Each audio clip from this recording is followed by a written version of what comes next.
Olá, pessoal! Neste vídeo temos a palestra que ministrei sobre a ética do convívio agroecossustentável no webinário de agroecologia organizado pela Liga Acadêmica de Relações Ambientais, uma iniciativa dos estudantes da Universidade Federal Fluminense. A ética do convívio agroecossustentável é a maneira como eu chamo a ética difundida pelo José Lutzenberger, o Lutz Global, com relação à agricultura a partir das minhas pesquisas. E convido todo mundo a se inscrever aqui no canal. Estamos rumo aos 1000 inscritos no YouTube. Agradecemos se puderem compartilhar com seus amigos, conhecidos interessados em ecologia e agroecologia. E também, se gostarem, deixe sua curtida aqui no vídeo. Deixe seu comentário que vamos adorar responder. E vamos ao vídeo.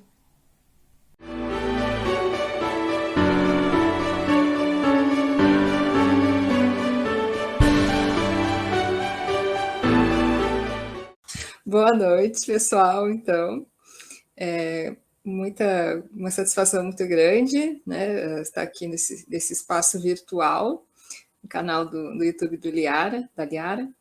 Eu estava dizendo, estava sem som, né, que eu agradeço muito esse convite e atendi com muito carinho. Eu não sabia ainda, não conhecia, né, a Liara, e aí quando a partir do convite, né, fiquei sabendo dessa iniciativa aí bem importante, né, da professora Viviane e também dos estudantes da Universidade Federal Fluminense, né, achei muito bacana mesmo essa ideia de uma liga, né, para estudar as relações ambientais, né, um tema aí tão importante, né, no nosso mundo contemporâneo. E ainda mais para falar de agroecologia, né, esse evento achei bárbaro mesmo, super importante, né, no contexto que a gente está vivendo, né, é importantíssimo a gente pensar a alimentação, pensar de onde que vem, né, o nosso alimento, como ele é produzido, pensar que tipo de produto é colocado nesse alimento, se esse alimento que nós estamos comendo, né, nos faz bem para a nossa saúde ou não, se essa produção faz bem para o ambiente, para a natureza, para os elementos naturais ou não. Então, é nesse sentido que vai a minha fala, né, que é a ética do convívio agroecossustentável. Aqui eu começo mostrando uma imagem, uma foto que eu tirei, foi em 2015, 2014, 2015, durante a minha pesquisa para a minha tese de doutorado, em que eu visitei uma propriedade agroecológica no Vale do Rio Caí, que é uma propriedade que produz cítricos, né, laranjas, bergamotas, enfim, lá do Rio Grande do Sul. Tá? Eu sou lá do Rio Grande do Sul, mas agora estou morando em Rondonópolis, onde estou trabalhando. Né? E aí aqui, né, essa imagem eu achei representativa porque a gente tem um começo, né, o agricultor estava começando a implantar aí a agrofloresta, então já tem algumas árvores pequenas, né, em meio à produção aí de cítricos. Para mim até foi bem chocante essa visita que eu fiz lá, porque vi essa propriedade orgânica, mas vi também as que não eram, então visualmente a gente consegue ver assim, o contraste, né, entre uma agricultura ecológica ou não. Bom, o meu interesse no tema, então, da agroecologia surge a partir da minha tese de doutorado, em que eu estudei a vida, a biografia do José Lutzenberger, que é esse homem da foto, né, que nasceu em 1926 e faleceu em 2002. Ele nasceu em Porto Alegre, viveu a vida em vários países, ele era engenheiro agrônomo e teve uma trajetória assim muito interessante, né, em termos profissionais. Ele trabalhou numa empresa agroquímica, a BASF, durante um tempo, de 1957 a 1970, e na época a BASF ainda não vendia agrotóxicos. Nesse meio tempo, ela passou a vender em 1965, o que motivou uma crise ética muito grande nele, que já nesse momento já estava se ecologizando, vamos dizer assim, ele leu o livro da Rachel Carson, por exemplo, Primavera Silenciosa, que foi o primeiro alerta mundial contra os agrotóxicos, né, publicado em 1962. Em seguida, ele leu esse livro e foi muito impactado, além de outras publicações, na época que na história ambiental a gente começa a falar que é o boom da ecologia, que é ali na virada dos anos 60 para os anos 70, que o tema do meio ambiente, da ecologia, começa a se tornar um assunto assim que todas as pessoas começam a se interessar. Ele deixa de ser só um tema acadêmico, né, dos cientistas, dos biólogos, e passa a ser um tema de interesse geral, da população em geral. O Lutzenberger, então, ele deixa esse emprego e em 1971 ele volta para Porto Alegre e participa, junto com um grupo de pessoas preocupadas com a questão da proteção da natureza, e funda a AGAPAN, Associação Gaúcha de Proteção Ambiente Natural, que existe até hoje, esse ano até inclusive fez 50 anos. E eu estudei, então, a trajetória dele para entender, né, porque eu comecei a ler os textos que ele escreveu vários livros, artigos, enfim, e ele falava sempre muito em ética, né, ética em relação à natureza, né, o tempo todo ele defendia que a gente parasse, né, com a ética antropocêntrica, né, ele criticava a ética antropocêntrica, que é a ética, vamos dizer assim, dominante, ou seja, como que nós humanos nos relacionamos com os elementos naturais, ou seja, numa posição em que o humano, né, e aí a questão do homem, quando a gente fala, né, a gente está usando o gênero masculino e não deve usar, se a gente quer usar um gênero inclusivo, né? Então, as relações entre os humanos e a natureza, né, do ponto de vista de considerar que o humano está acima, né, superior aos demais seres. Isso é uma ética antropocêntrica. O Lutzenberger ele sempre defendeu uma ética biocêntrica, ou seja, que considera humanos, plantas, animais, né, em termos de igualdade. Todos temos direito à vida, né? Não só o humano tem direito à vida. E para ele o problema assim que levava realmente à devastação ambiental era justamente a questão ética. Para ele é justamente essa postura do humano em se considerar superior aos animais, às plantas, né, aos demais seres vivos, é que era o grande problema. Então, na minha tese, eu podia aprofundar bastante essas questões, né, e que eu vou trazer aqui muito brevemente alguns pontos, das principais lutas, né, que ele, né, militou aí ao longo da vida, que é a luta contra os agrotóxicos, a luta a favor da agricultura ecológica e a defesa da Amazônia. No primeiro dia, a Paula Fortini, né, deu a palestra aqui, e ela até mencionou o Lutzenberger, né, junto com a Ana Primavésia, Dilson Pascoal, entre outros personagens aí bem importantes, né, desse contexto aí dos anos 70. O Lutzenberger é realmente uma das primeiras vozes a falar dessa questão da necessidade de uma produção ecológica, né? E até ali, isso já no início, 72, 73, ele já está falando nisso. Ainda não usando o termo agroecologia, que é um termo mais aí do final dos anos 70 e anos 80, que vai se consolidar mesmo esse termo agroecologia, mas já defendendo, né, uma agricultura ecológica como alternativa à agricultura que usa agrotóxicos, que aí é a agricultura hegemônica, né, o agronegócio, como a gente fala hoje em dia. Então, justamente a visão dele sobre a agricultura, né, é importante colocar, ele como engenheiro agrônomo, ele via sempre as problemáticas ambientais por essa ótica da agricultura, né? E ele teve também uma especialização em ciência do solo nos Estados Unidos, que dava esse conhecimento para ele, né? E a forma dele pensar tudo interligado, né? Ele pensava sempre essa questão do solo. Se você colocava fertilizantes químicos e depois mais os agrotóxicos, né, o solo se contaminava, e aí não é só o solo, né, todos os micro-organismos, todas as plantas que vivem em torno, enfim, tudo isso era afetado, a água, os rios, o ar, né, então ele via essa questão muito interligada.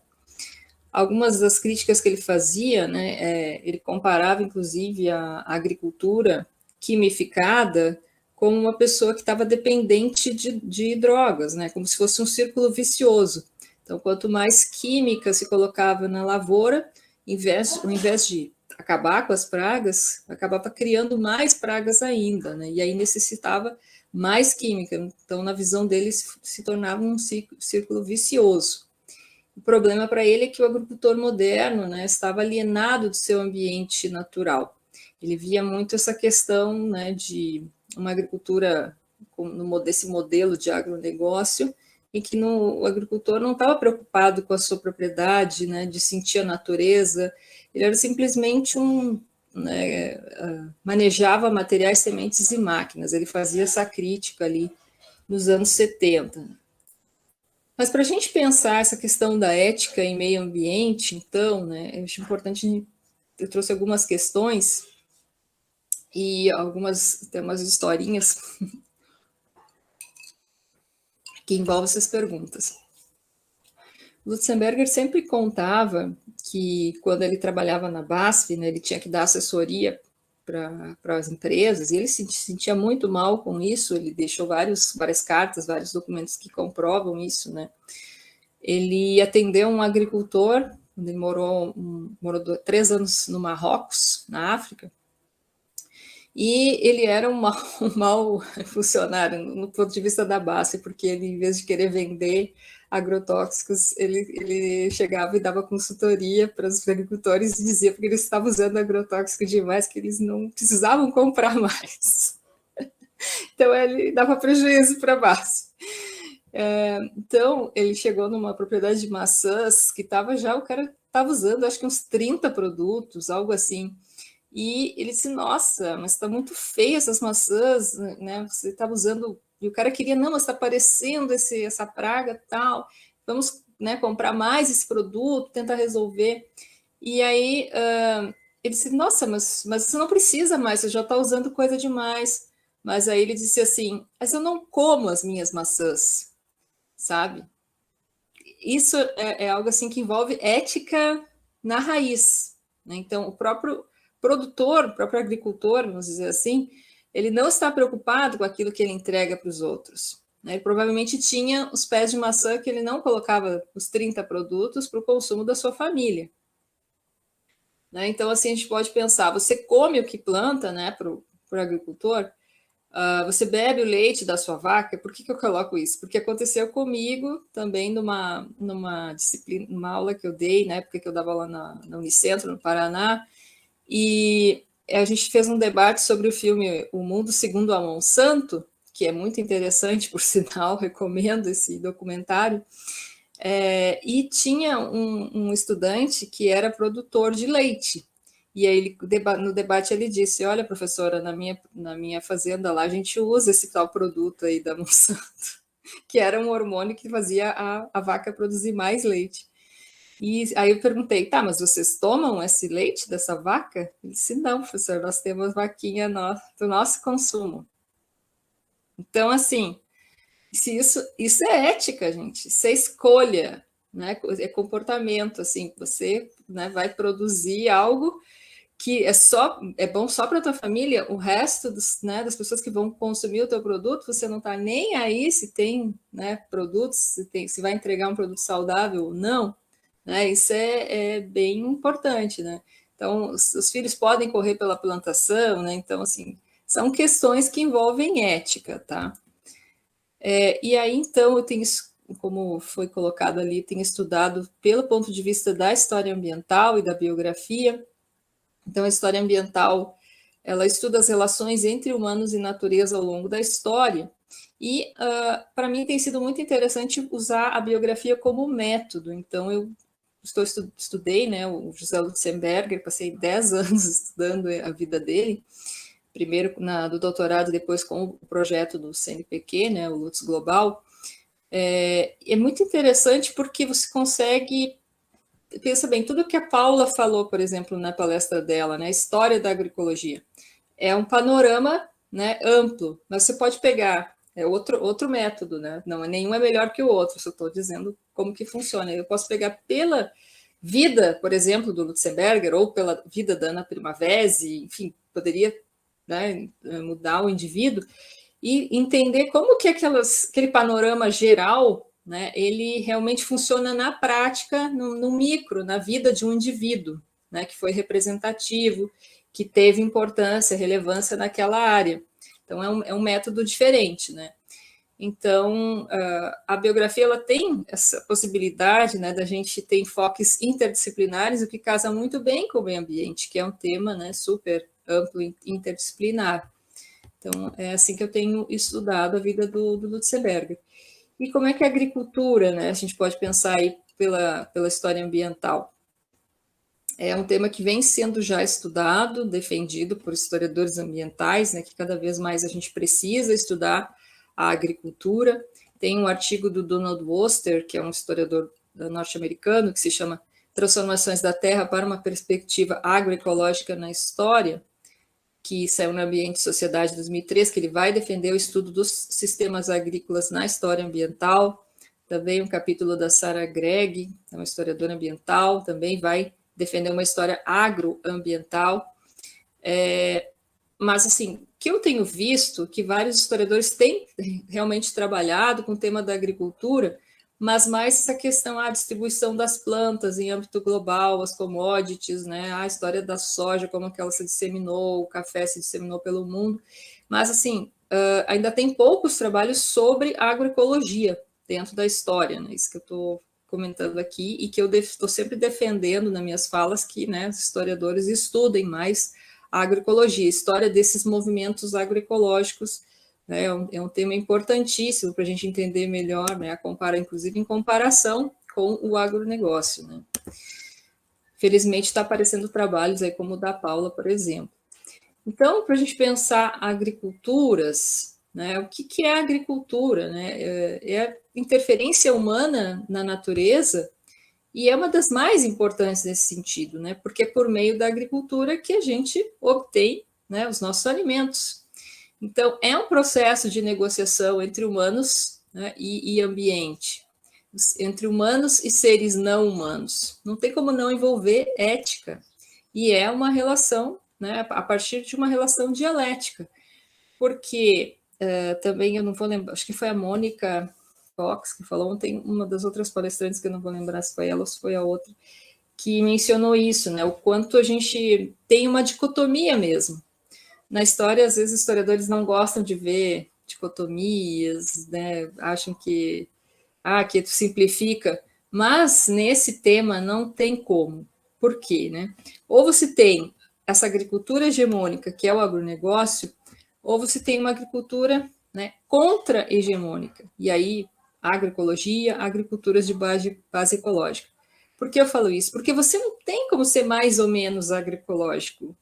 Você não tem como ser mais ou menos agronegócio. Se você botar uma gota de veneno, já não é agroecologia, sabe? Então não tem, assim, é dicotômico mesmo, assim.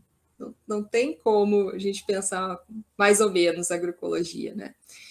E aí o agro não é pop por causa daquela propaganda, né, que parece que gruda que nem chiclete, agro é pop, agro é tech, agro é tudo. Não, agro não é nada disso, tá? Não é pop coisíssima nenhuma.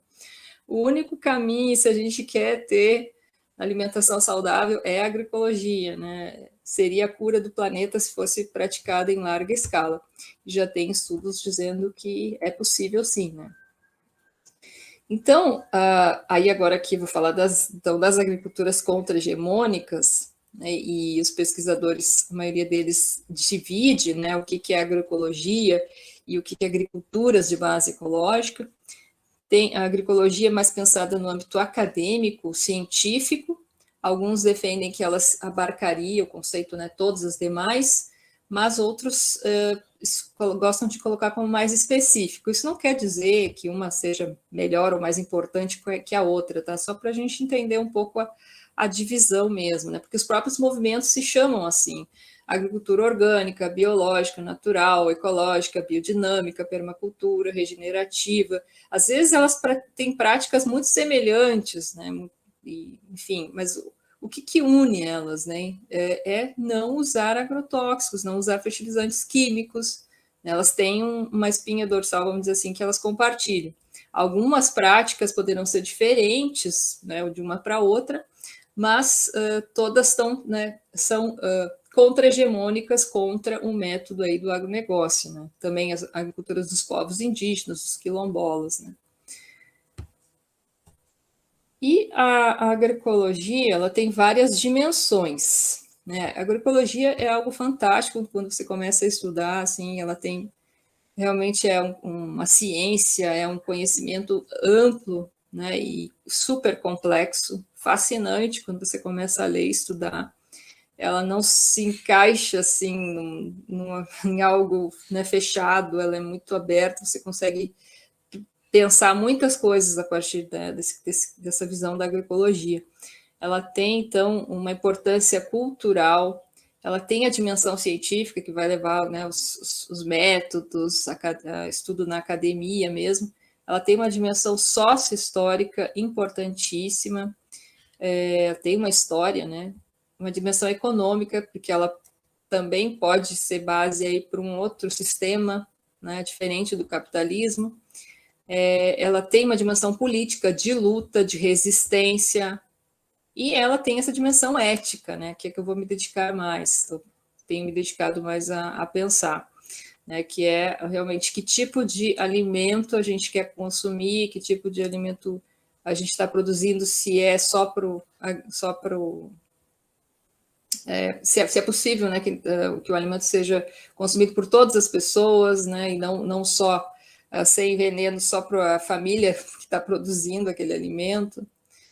E a agroecologia, então, né, nesses três pilares fundamentais que a gente pode considerar, no pilar da ética, né, a preocupação, então, com a produção de alimento saudável para os humanos. Considera importante a vida dos seres não humanos envolvidos na produção do alimento. Então, não se pensa, né, que aquele mar de soja, de algodão, de milho, enfim, vai gerar dinheiro, vai gerar produção. Não, né, vou pensar em cuidar da propriedade para que ela gere, né, além de alimento saudável para os humanos, é que ela também não elimine a vida dos seres não humanos que vivem ali.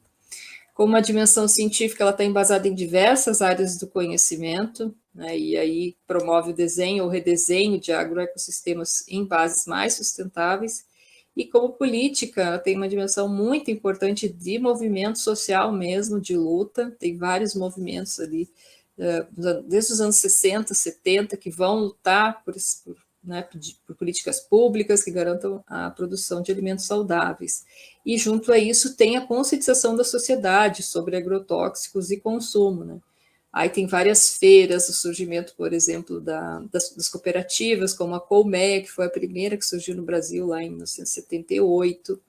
A Paula está estudando também, estudou a Conatura, né, no Rio de Janeiro. Então, um movimento ali dos final dos anos 70 muito forte, que aí a preocupação dos consumidores também, né? Então, tem o lado dos agricultores, que cada vez mais vão se decepcionando com o uso de venenos, vão ficando doentes. Na minha pesquisa, eu tive acesso a várias notícias da época, assim, de agricultores que usavam agrotóxicos e iam para o hospital e não acordavam mais, com um monte de problema neurológico, enfim, que os médicos nem sabiam tratar. E, por outro lado, os consumidores, né, se conscientizando cada vez mais, né, hoje a gente tem bem mais acesso aos produtos orgânicos, né, mas começa sempre pelas feiras. E aí já foi dito também por uma outra palestrante a questão de a importância, né, de a gente conhecer e comprar alimentos nas feiras, né. Isso começou lá nos anos 70, 80. Então, a agroecologia ela é super complexa, ela vai lidar com uma série de campos do conhecimento, né, como já foi dito, que só coloquei para ilustrar, e é uma ciência do campo da complexidade, então ela se desenvolve, né, na relação entre agronomia e ecologia, agroecologia e biologia, agroecologia e histórias, né? Então, a própria história da agricultura, ela vai se confundir com a história dos povos, isso, organização e sociedades. Se a gente pensar, né, os primeiros agricultores, né, e a maior parte do tempo da história da humanidade, né, ela não usou agrotóxicos, nem existia, enfim, mas não existia fertilizantes químicos. Então, assim, é algo que é muito recente, né, a partir da Revolução Verde, ali dos anos 60. Né? Na verdade, toda a produção que vai embasar a Revolução Verde já começa ali na Segunda Guerra Mundial, a descoberta da síntese da amônia, né, que possibilita, por exemplo, a invenção aí do DDT, famigerado DDT, né, que é um agrotóxico que foi muito, muito aplicado, inseticida aqui no Brasil e no mundo inteiro, inclusive como se colocar, as pessoas tomavam banhos de DDT na época, né, enfim. Então, isso é algo do século XX, né? Se a gente pensar quase toda a história que a gente sabe, enfim, da humanidade, não era possível produzir alimentos sem venenos, né? E aí, interessante também da agroecologia é que ela considera importantíssimos os saberes históricos dos agricultores, né? Ela não é uma ciência simplesmente acadêmica, né, que só está preocupada com o conhecimento produzido pelos pesquisadores na universidade. Não, ela tem um diálogo muito grande com os saberes que os agricultores, né, desenvolvem nas suas propriedades, camponeses, indígenas, quilombolas. Quando eu fui vou nos eventos de agroecologia, assim, é algo fantástico, porque você vê o agricultor lá de chinelo de dedo do lado do professor da universidade, dialogando, sabe? Tem esse encontro, assim, que em outras áreas, né, é impossível, você não vê esse tipo de coisa, né? Então, assim, é realmente também uma ciência do diálogo, né, a agroecologia. Em termos de política, não vou entrar tanto aqui, mas a fala da Paula até foi bem nessa linha também, falou das políticas públicas, né? E que é uma luta, então, que vem acontecendo muito forte, né? O próprio MST, por exemplo, que hoje é o maior produtor de arroz orgânico da América Latina, por exemplo, né? Vem daí de um movimento social muito forte. Porque o que acontece nos anos 70, né, quando a gente estuda na escola, se fala êxodo rural, né, e às vezes a professora não explica muito bem o que é esse tal êxodo rural, né, por que os agricultores saem do campo e vão para a cidade? Não é que eles saem, eles são expulsos, eles são corridos do campo, sabe, por esse modelo todo, esse pacote tecnológico, e que aí os grandes proprietários, na verdade, acabam engolindo os pequenos, né? Aquela coisa, começa a comprar as propriedades, os pequenos não conseguem mais produzir, porque comprar fertilizante, comprar maquinário, comprar agrotóxico é caríssimo. Você tem que fazer financiamento no banco, e geralmente era o Banco do Brasil que dava o financiamento para isso, né? Até hoje, acho que é o maior financiador. E assim, se uma colheita por algum fenômeno natural, alguma questão não conseguisse dar certo, né, enfim, ele perdia tudo e não conseguia pagar a dívida. Então, isso levou ao endividamento dos agricultores e eles foram realmente expulsos do campo, né, por esse modelo aí quimificado, tecnológico aí da Revolução Verde. Então, tem muita luta em torno disso, surge uma agricultura familiar e a agroecologia ela é bem uma resistência mesmo a todo esse modelo, ela surge em resistência ao modelo da agricultura com química, né? Então, a questão da ética, né, na agroecologia.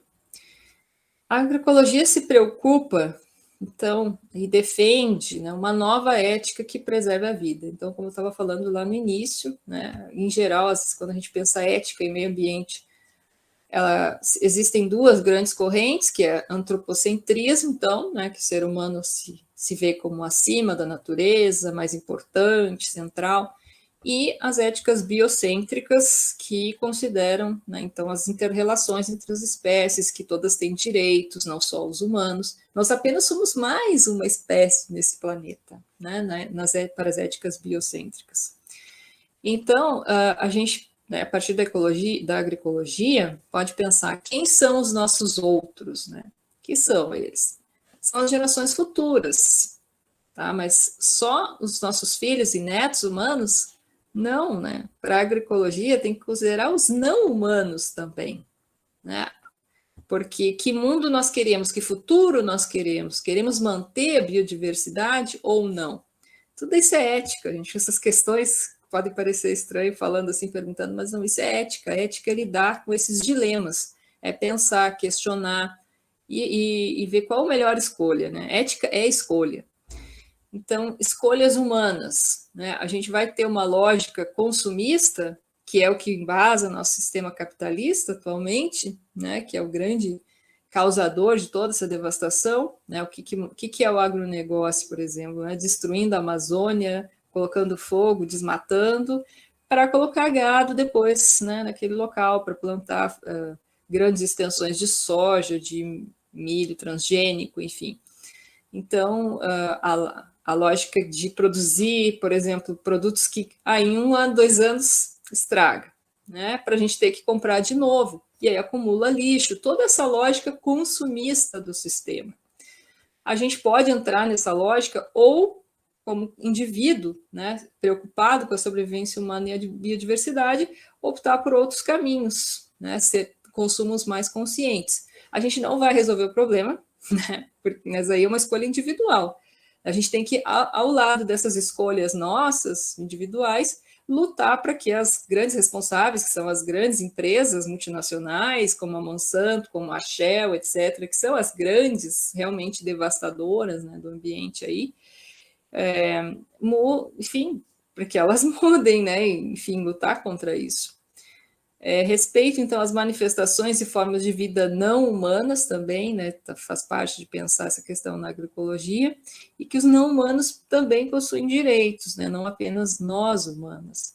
Que a gente pense, né, que quando a gente decide alguma coisa, individualmente ou coletivamente, né, todas essas decisões afetam a coevolução sociedade e natureza ao longo prazo.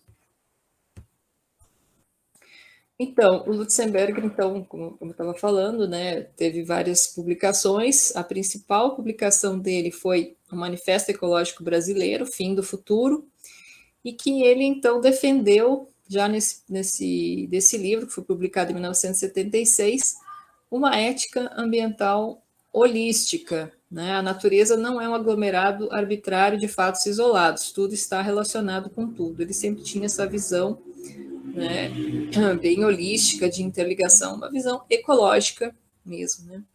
Então, ele defendia uma política agropecuária e sanitária que visasse a saúde global da vida. Então, o pensamento dele era bem nessa linha da ecologia.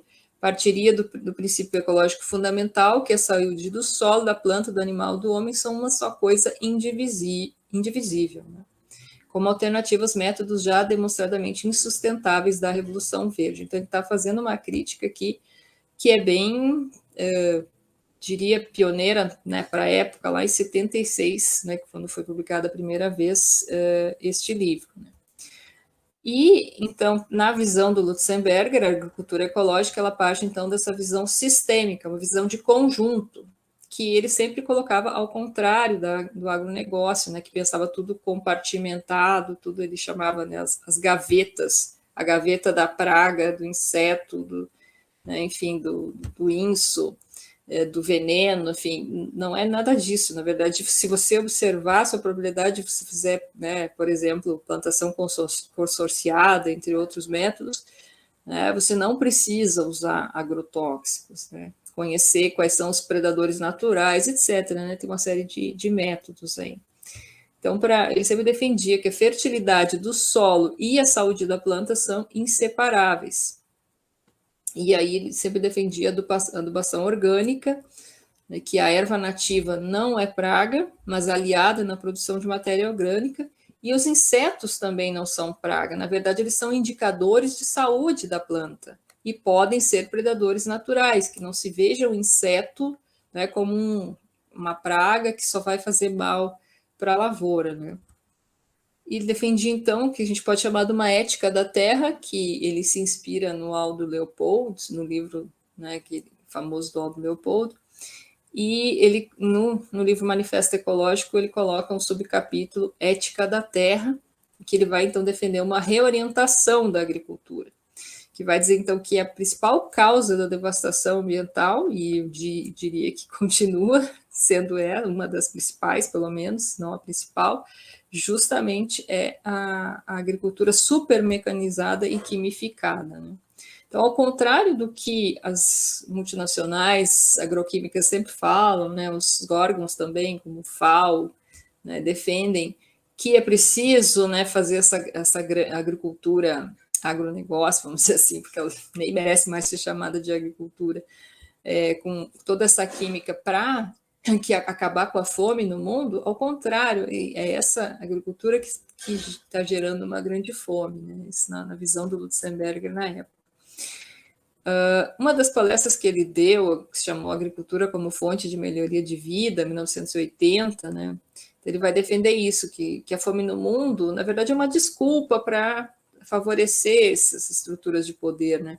Não é porque falta solos férteis, nem a falta de condições de produção, né? A gente vê aqui no Brasil desmatamento, queimadas com essa desculpa, não, nós temos que ter mais solos para plantar, enfim. Não é nada disso. Na verdade, o que interessa para os poderosos, né, é justamente a monocultura, a marginalização do pequeno agricultor, do indígena, envenenamento do campo. E, para ele, né, defendia muito que a agronomia deixasse de... Ele sempre criticava que as faculdades de agronomia, né, dentro das faculdades já estava todo o pacote implantado, e cada vez mais, hoje em dia, então, né, quem faz agronomia sabe disso, né? Então, assim, tem pessoal da agroecologia, mas dependendo da universidade mais forte ou não, enfim, às vezes não tem o mesmo espaço que, né, as multinacionais já entram dando palestra, já é ensinado, né, na faculdade de agronomia toda a questão do controle de pragas, né, todo esse arcabouço científico que vai, né, sustentar o agronegócio, vamos dizer assim. Então, Lutzenberger tem uma contribuição muito grande na difusão da agroecologia, ou agricultura ecológica, enfim, que era como ele chamava, né? Já nos anos 70, 80, ele se correspondia com vários centros acadêmicos, né, de engenharia agronômica, porque, apesar de ser ensinado nas faculdades de agronomia, esse pacote tecnológico, tinha estudantes que não queriam, né, que queriam algo diferente, e aí escreviam, tem várias cartas que eu, né, estudei, eu tive acesso, né, no acervo privado dele, pedindo orientação, pedindo bibliografia, e ele sugeria várias pesquisas e sempre reclamava que tinha muito pouca bibliografia em português, inclusive, né? O livro, por exemplo, da Ana Primavesi, que é lá de 79, é um dos primeiros, né, uma das primeiras bibliografias em português. Também dava várias palestras, né, para defender esse sistema de produção ecológico. Ele teve uma contribuição muito importante na fundação da Associação de Agricultura Alternativa. Ele deu uma palestra em vários, entre os outros eventos que aconteceram, mas em 77 teve um bem importante, foi o primeiro Congresso Paulista de Agronomia, e aí condenou, né, o uso indiscriminado de agrotóxicos, e foi assim, algo que causou um impacto muito forte aí nos participantes, que tinha cerca de 500, foi aplaudido de pé. E em 78 ele foi escolhido, então, por toda essa atuação dele naquela época, como engenheiro agrônomo do ano, pela Associação de Engenheiros Agrônomos de São Paulo. Esse episódio está mais contado, está mais detalhado na minha tese, é muito interessante, porque foi muito questionado, poxa, como um gaúcho, né, ganhava um prêmio em São Paulo, e aí o pessoal que era, né, do agronegócio ficou contra essa escolha dele como engenheiro agrônomo do ano. Eu não sei nem se eles continuam tendo isso, mas sempre tinha, todo ano eles escolhiam, né, um engenheiro que se destacava e tal. E também em 79, então, ele, numa viagem com o Walter Lazzarini, Moacir de Almeida, né, ele propôs os diretores, então, da Associação de Engenheiros Agrônomos de São Paulo, a formação de um grupo, que foi um dos primeiros aí dentro da agronomia, né, que se chamou Agricultura Alternativa. A Associação de Agricultura Alternativa. Oi. Só um momento, falta 5 minutos. Tá, vou fazer um esforço aqui. Tá bom.